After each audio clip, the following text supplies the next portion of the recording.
Hey, what's going on, everyone? Welcome to another episode of Around the Flock, and thank you for joining us. I know everyone is probably enjoying Thursday Night Football this evening or their normal go to stuff. But if you're tuning in tonight or here on the Around the Block Network, thank you. Round one of Steelers Hate Week is officially over with a nice little close win with a final score of, I think it was, give me 1 second.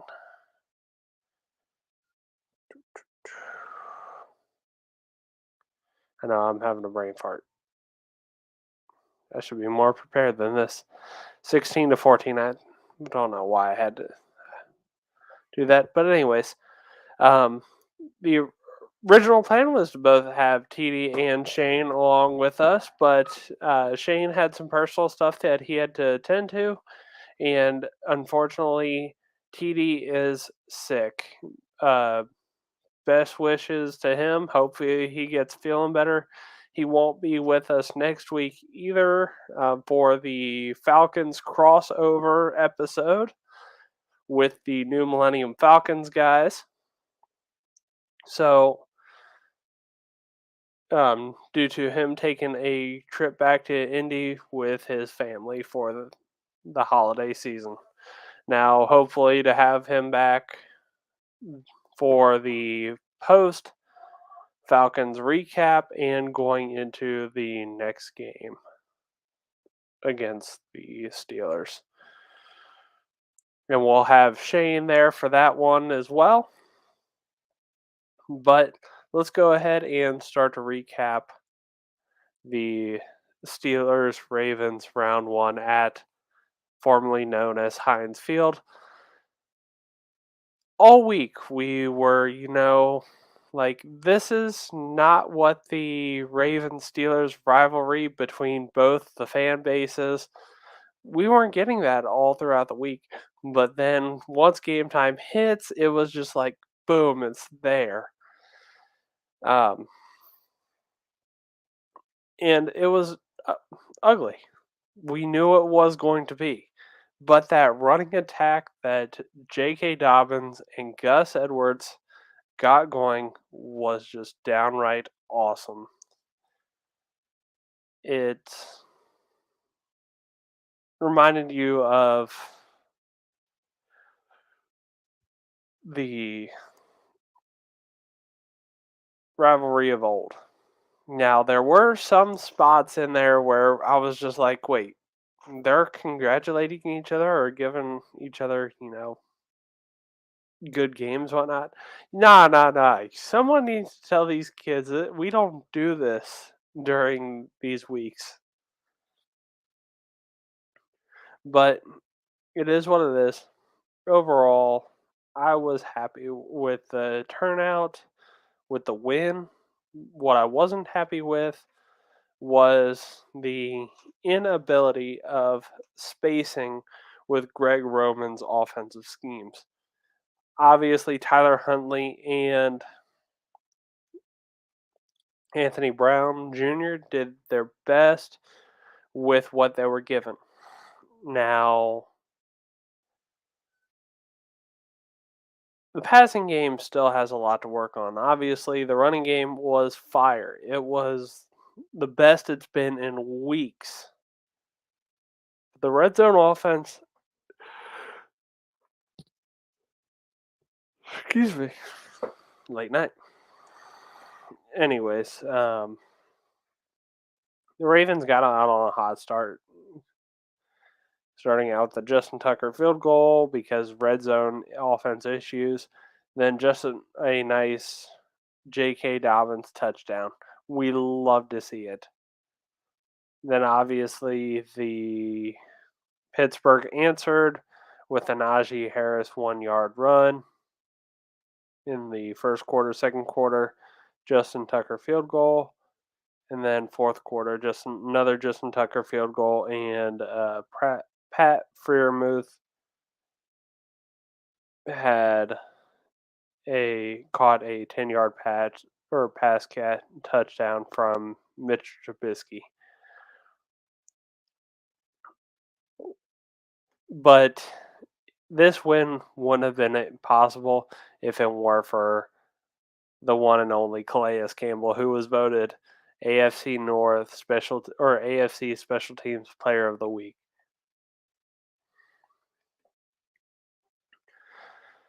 But going back to the topic on hand of the offensive woes, the passing game obviously still needs to get better.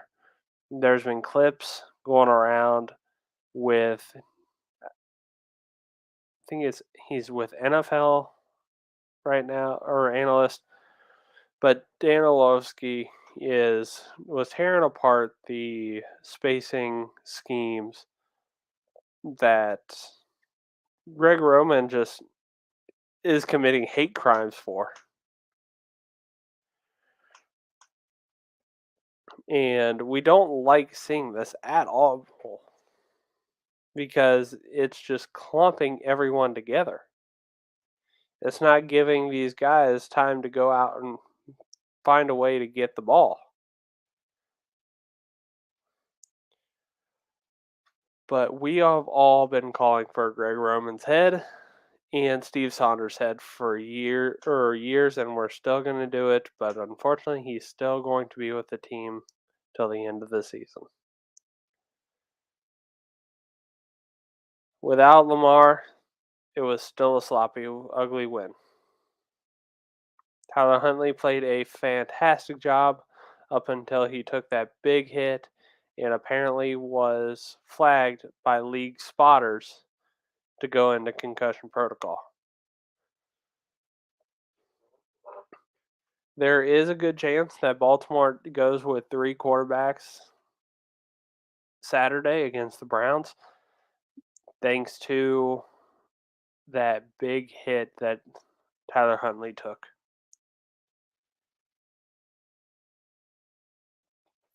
But it is what it is, unfortunately. But good news, Tyler Huntley did clear concussion protocol, which we'll get into that later.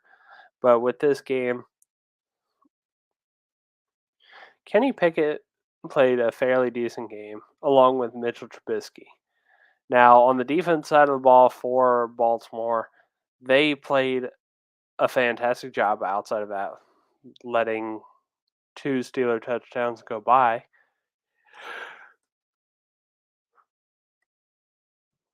It just shouldn't have happened at all. Now,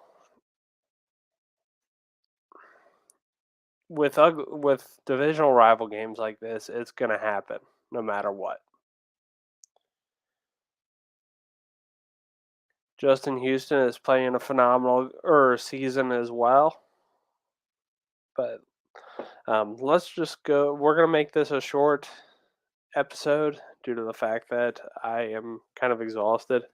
But let's go through some of the box scores just so we can get through this evening.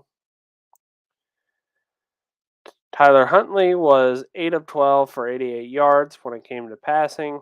Anthony Brown was 3 of 5 for 16 yards. They both took 1 sack apiece. The rushing attack was led by J.K. Dobbins with 15 carries of 120 yards with 1 touchdown. Gus Edwards, 13 of 66. Tyler Huntley was 9 of 31. Pat Ricard, and I'm going to say this time in, time out, and even though it's only happened a handful of times this whole entire season, Patrick Ricard is the reason why on 3rd and 2, 4th and 2, you give this man the ball and just right up the middle. He is going to keep going and take people down with him. It's going to take multiple guys. Kenyon Drake was 1 of 1. Unfortunately, Anthony Brown was 3 of -5. The Ravens' passing attack was led by Demarcus Robinson again. He was 5 of 6 for 52. Deshaun Jackson was getting into it, showing that he was part of the rivalry the whole entire time, getting into it with Steelers players. That was awesome. But he was only 2 of 2 for 34. Mark Andrews struggled pretty much all day. He was 2 of 6 for 17. He had a quiet game, did a fantastic job blocking, no complaints there whatsoever. And Kenyon Drake was 2 of 2 for only a yard. And Devin Duvernay, unfortunately, he was quiet as well. It seemed like he was only really selling the jet sweeps or lack of. Unfortunately, both Tyler Huntley and Kenyon Drake both had fumbles, and Ben Cleveland and Tyler Huntley both recovered 2. Ben Cleveland played a phenomenal game, by the way. I don't care who you are, you cannot deny Ben Cleveland had a fantastic game. I know it was weird having Kevin Zeitler out, all pro, Pro Bowl caliber, whatever you want to say. That guy is the best right guard in the league right now, in my personal opinion. And having Ben Cleveland and Tristan Colon out there rotating, Ben Cleveland did 10 times better when he was in. I understand they do that rotations with backup players or just getting the starter back into routine. But damn, Ben Cleveland did a fantastic job. There was a reason why they kept that man. It, it just makes my heart happy whenever I think about the wonderful offensive lineman.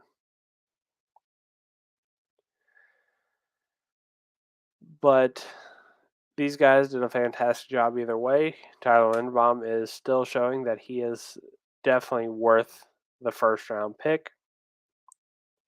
Going on to the defense side of the ball for the defense, Marlon Humphrey led the leaderboard, was 6 of 5 total and solo. Same with Kyle Hamilton. Chuck Clark was 6 and 4.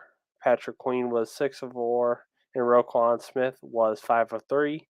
He also had 1 sack, 1 tackle for loss, 2 pass deflects, and 1 QB hit. Patrick Queen had 1 pass deflect and 1 QB hit. Now we're going to also get into these guys when we go into the interceptions category, but it's just awesome. These were our top 5 in the defensive category for overall tackles and missed. As far as interception goes,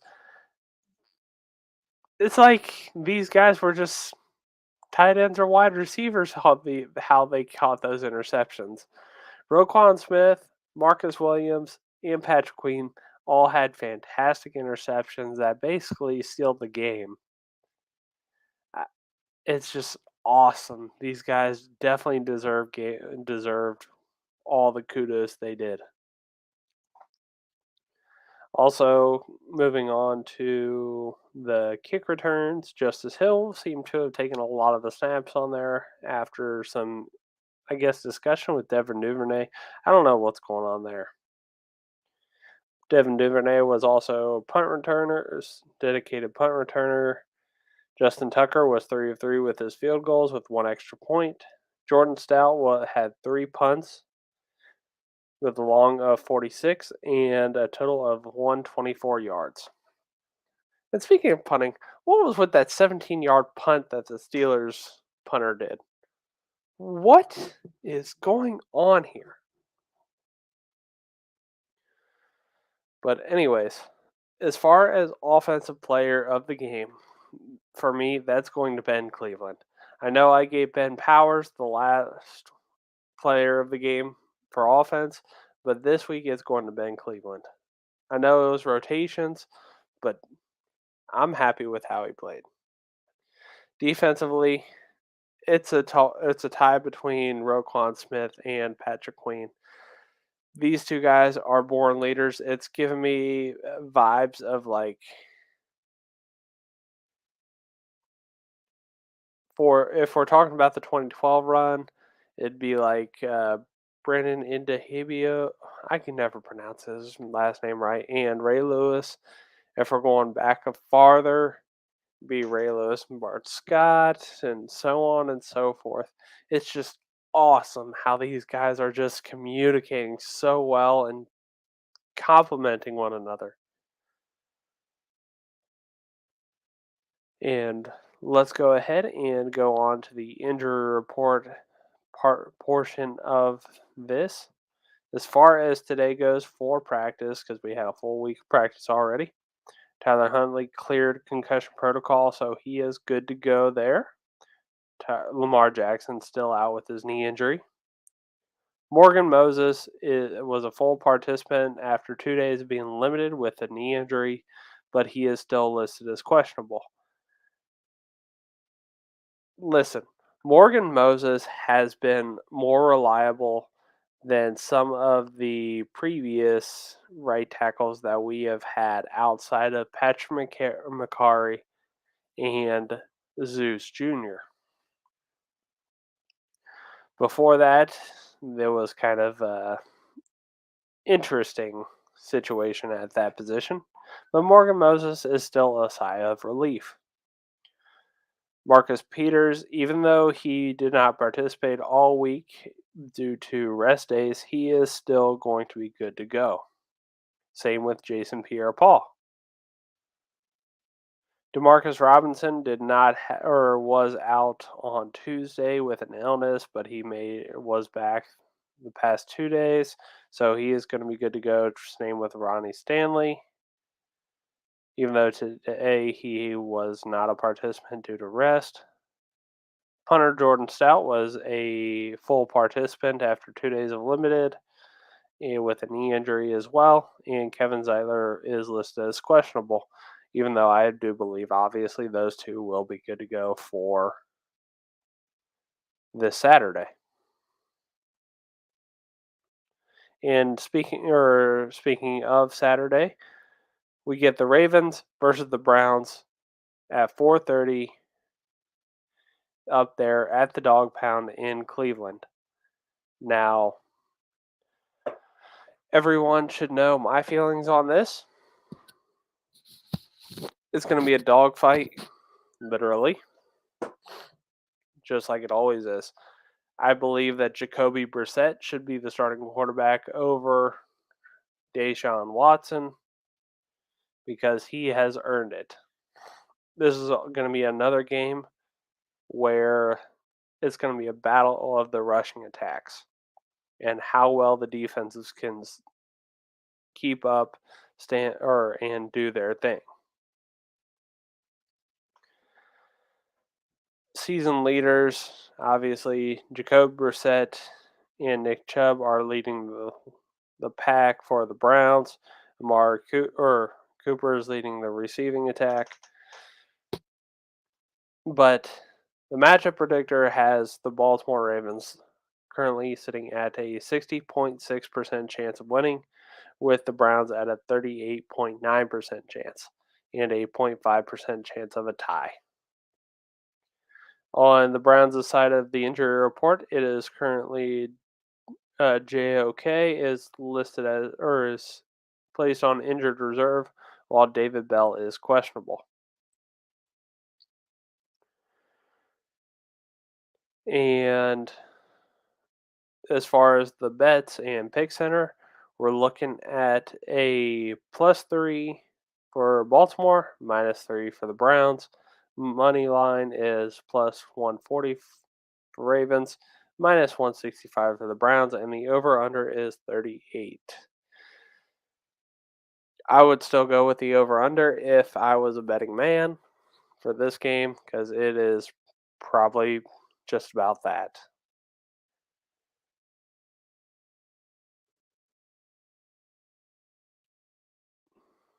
I really do hope that the Ravens give Deshaun Watson a not so warm welcome, even though the Bengals just did it last week. I hope the Ravens give him another not so warm welcome. Oh, and I never, never mind. Anyways, moving on to the guesses. If the Ravens are going to win, I'm going to go with 24-21. Now, if the Browns manage to win, it'll probably be something along the lines of 21-17.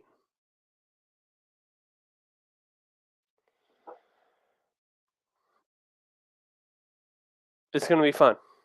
Either way. Unless the Ravens happen to lose, then I'm going to lose my shit. But anyways, like I said, was going to be a short episode. And we had managed to make it under, or just about a little over 20 minutes. So let's go through the wrap ups as normal. You can follow me at btmyers_ at Twitter, TikTok, or Instagram. Feel free to add me here on Facebook if you're watching via Facebook and want to talk Ravens ball or any type of ball. Would be more happy to discuss it. Don't forget to follow us over at Ravens ATB. We've gotten kind of slow over the past couple months due to jobs and personal lives. We're hoping to get back on once things slow down for us. Don't forget to follow us at ATB Network. That's our Twitter, YouTube, and Twitch. And for TD, go follow him over at TD Hunter 52. And that'll be it for us tonight. I hope everyone has a fantastic evening. And we'll see y'all next week, next Wednesday, with the Falcons crew, doing a great episode of New Millennium versus Around the Flock. Thank y'all. Have a wonderful evening.